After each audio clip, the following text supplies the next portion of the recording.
বাউন শুধু কান্দে, মা মা গো আমারে তুমি মাফ করে দাও গো মা।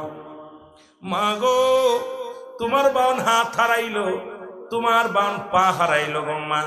চোখ দুটি হারায় ফেললাম, আমি তো আমার জিহ্বাটাও হারাইতে চেয়েছিলাম গো মা। মা গো শুধু মাওলারে ডাকতে পারবো না, এই কারণে আমি, ও মা তুমি আমাকে মাফ করে দাও। এরকম কানতে কানতে যখন আসলো রে মুসলমান, শুনে নাও, এই বাউন যখন ক্ষমা পাইল না, তাদের লোকজনরা বললেন তোমার আমার মায়ের কবরের পাশে নিয়ে যাও, আমাকে পোড়ায়া বর্ষ করে দাও। কারণ এই দুনিয়ার মধ্যে বেঁচে থেকে লাভ কি, কারণ মারা গেলেই তো জাহান্নামী হয়ে যাব, আমাকে তোমরা বাঁচাই রেখো না। এবার বাউনকে কি করলো, মায়ের কবরের পাশে বিশাল সীতা বানানো হলো, আগুন জ্বালানো হলো। আগুন জ্বালাইয়া বাউনের গায়ে যখন আগুন দিয়া পুড়াইয়া দিবে, শেষ করে দিবে, দক্ষিণী মায়ের থেকে একটা আওয়াজ শুনতে পাইলেন। মা বলতেছে, বাবা, মাহে রমজান মাস, ওই ব্যক্তি সবচেয়ে বোকা, ক্ষমা পাইতে পারলো না। মাহের এক নাম্বার যারা পিতা মাতা জীবিত থাকতে মা বাবার কাছে ক্ষমা চেয়ে নিতে পারলো না। পিতা মাতার নাফরমানি সন্তান কখনো জান্নাতে যাবে না, যাবে না, যাবে না। লাইয়াতুল জান্নাহ, জান্নাতের সীমা নাই, ওর কপালে জুটবে না। আল্লাহু আকবার বলে। পিতা মাতাকে কষ্ট দিয়া যত বড় হুজুরের দোয়া নিক, যত বড় মৌলবীর দোয়া নিক, হাজী সাহেব মক্কা মদিনায় যে গোড়াগড়ি করুক, একবার নয় দুইবার হাত কাটবে, পা কাটবে। আপনারা জানেন হযরতে বাউন, উনি মাঙ্গায় কথা বলতে পারতাম না, কারণ মা বাবার দিকে চোখ আংড়ায় কথা বল, যারা পিতা মাতার দিকে চোখ বড় করে কথা বলে, ইয়াউমাল কিয়ামতের ময়দানে আমার আল্লাহ আগুনে সারাশি দিয়া চোখ দুটো তুলে নিবে। আল্লাহু আকবার বলেন না? আর একটু জোরে বলেন। এই বাউন প্রথম বছর হজ করলেন, হজে উনি এলাম আসলো, বাউন তোমার হজ কবুল হয় নাই। দ্বিতীয় বছর হজ করছে, কবুল হয় নাই। 7 বার হজ করছে। কয়বার? 7 বার হজ করছে, একবারও কবুল হয় নাই। পরের বার উনি কাঁদতেছে, আল্লাহ কবুল হয় না, আমি কি করছি, অপরাধ কি? এলহামের মাধ্যমে শুনতে পারলো, বাউন তুমি হজ করেছো, কিন্তু তোমার জনম দুঃখিনী মা তোমার উপরে রাজি না, তোমার বাবা তোমার রাজি না। তখন তোমার মাকে একদিন চোখ উঁচে কথা বলেছিলে, তোমার মা তোমাকে ডেকেছিল, তুমি তখন চোখ দুটি বড় করে মায়ের সঙ্গে কথা বলেছিলে, তোমার মায়ের অন্তরে আঘাত লেগেছিল। এই জন্য তুমি তোমার মা ক্ষমা না করে মারা গেছে, মা ক্ষমা না করে মারা গেছে, তুমি তোমার হজ কবুল হয় নাই। তখন উনি মায়ের কবরের পাশে যে কাঁদতে থাকলেন, চোখের পানি ছেড়ে কাঁদতে কাঁদতে, অঝার নয়নে কাঁদতে কাঁদতে, তখন ক্ষমা পাইনি, এলহাম পাইনি। উনি কি করলেন, আল্লাহ আমার যদি পাও না থাকতো, এই দুটি পা যদি আমার না থাকতো, আল্লাহ আমি মায়ের সামনে যে দাঁড়াইতে পারতাম না। এই আজকে অন্যায় করার পিছনে পা দুটির ভূমিকা বেশি। এই জমিনের মধ্যে আমি পা রাখবো না। দুটি পা কেটে ফেললেন, পা দুটি কেটে রক্ত জমিনের মধ্যে ঝরে, অজার নয়নে কান্দে। পরের বছর বাউন হজ করতে গেলেন, কয় হজ কবুল হয় নাই। উনি আবার চিন্তা করে, হারে আমি পা দুটি কেটেছি, আমি আঙ্গুল উঠায় কথা বলেছিলাম আমার মায়ের সঙ্গে, জনম দুঃখিনী মা,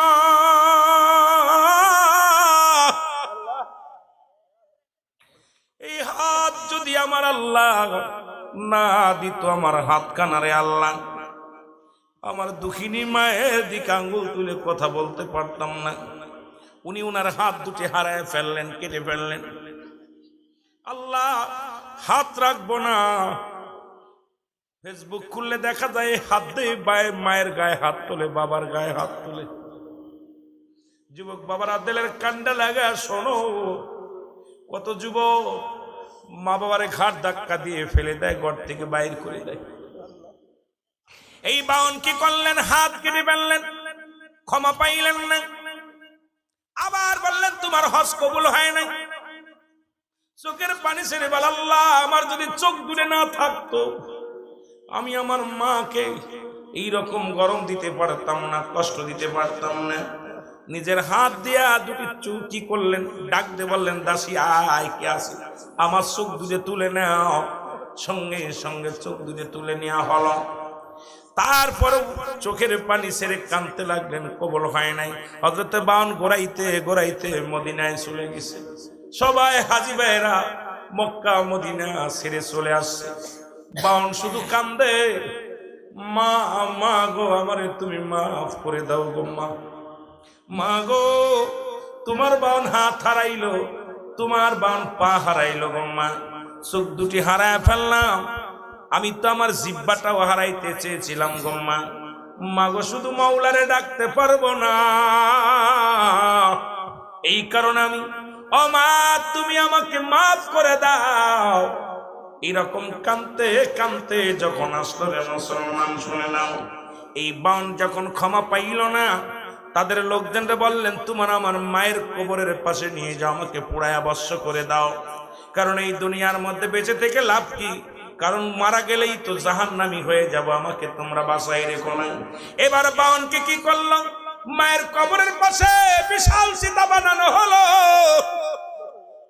আগুন জ্বালানো হলো, আগুন জ্বালাইয়া বাউনের গায়ে যখন আগুন দিয়া পুড়াইয়া দিবে, শেষ করে দিবে, দুঃখিনী মায়ের থেকে একটা আওয়াজ শুনতে পাইলেন, মা বলতেছে বাবা বাউন রে, তোরে 10 মাস 10 দিন পেটে রাখছিলাম, তোরে কত কষ্ট করে লালন পালন করেছিলাম, কিন্তু আমার কবরের পাশে তোর গায়ে যদি আগুন দিয়া দেয় রে, আমি দুঃখী মা সহ্য করতে পারবো না, আমি মা তোরে মাফ করে দিলাম। ওই 7 হজের বিনিময়ে 70টা হজের সব আল্লাহ তারা আমলনামায় লিখে দিয়েছে, জোরে বলেন মারহাবা। 7টা নয় 70টা হজের সব সেই মা বাবার নাফরমানি সন্তান যারা আছেন। আমি ওয়াজ করা শুরু করি নাই, শুধু কথাবার্তা বলতেছিলাম। এই জন্যে আমার বাবারা যারা পিতামাতা থাকতে যারা ক্ষমা চেয়ে নিতে পারলো না, এদের মতো কপাল পোড়া মানুষ আর দুনিয়ায় নাই।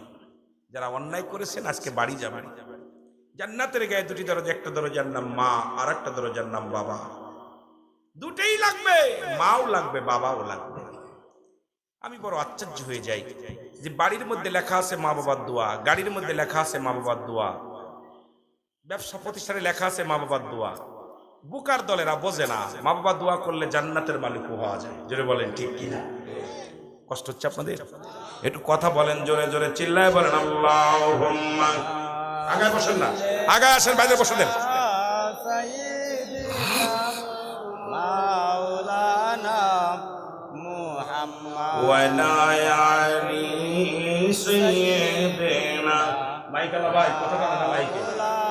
আওয়াজ সুন্দর হচ্ছে কিন্তু কথা টানতে কষ্ট হচ্ছে।